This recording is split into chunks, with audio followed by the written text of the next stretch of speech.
to Yana Tube. This is our second day here. Right now we are going to Nimitz Hill. We're gonna do walking, and we are going to pass by to our old house, the Nimitz Tower. Oh, we have the fuel cemetery.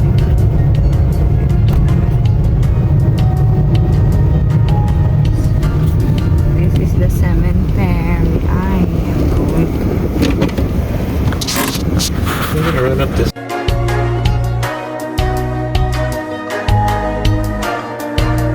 Half a day! Welcome to Yana Tube. We are in Guam. I'm here in the Pacific in Asan Bay overlook. So it's at Asan Bay overlook. We will see. Look.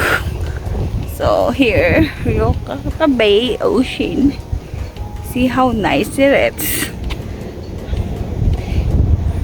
Even though they had a bad typhoon, it was bad damages in some of the area. Most of the area has really bad damages, but still, this is nice.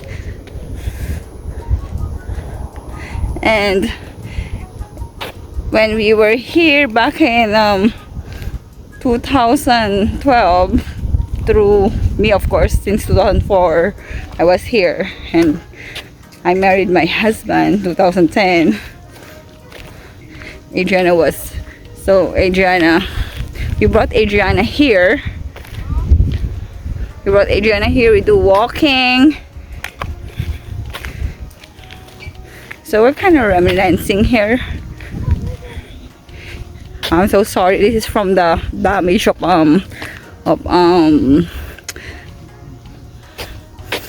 typhoon.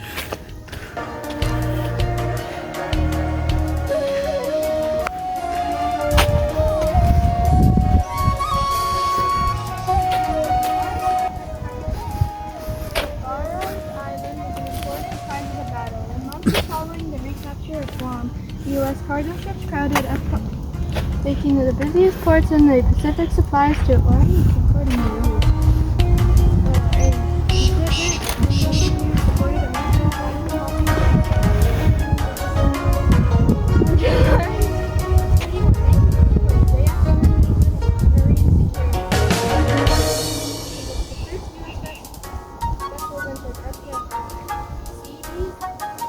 See how nice it is.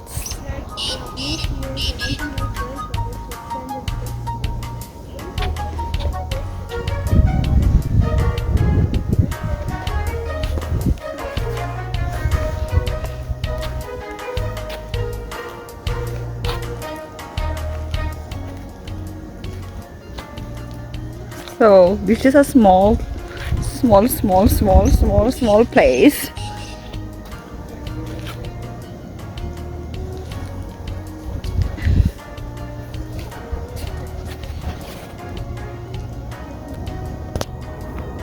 Yes. Woo. But I'm so tired. We went walking here.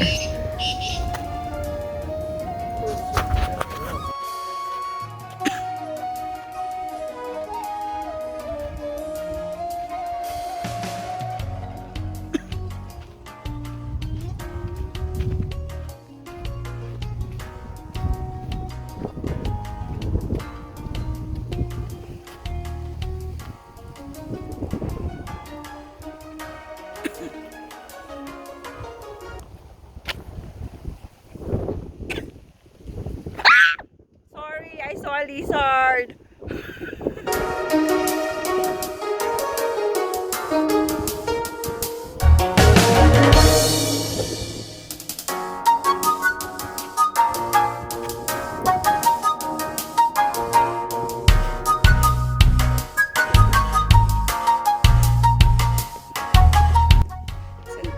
USS Arizona, USS Nevada, USS Oklahoma, USS West Virginia. That's why they have this here.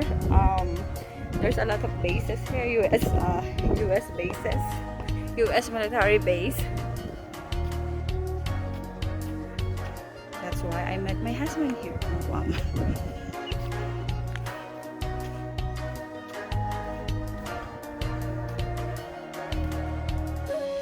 these are the names of people who died from the war. The people of Guam who suffered personal injury, forced labor, forced march or internment. December 8, 1942, August 10, 1944.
Guys, this is where we lived before. In this tower. There's a playground area, a sweet. This is where Nimitz Tower. Remember that playground? Wait, I do remember that playground. Oh, the pool's empty. No, I remember the one that That's where we in the other side. We live in that side. 67. 97. 67. So if you go in there, there's an elevator, and your mom goes in there, and I pet a frog with her. Yeah, it's a big frog, not very fast though.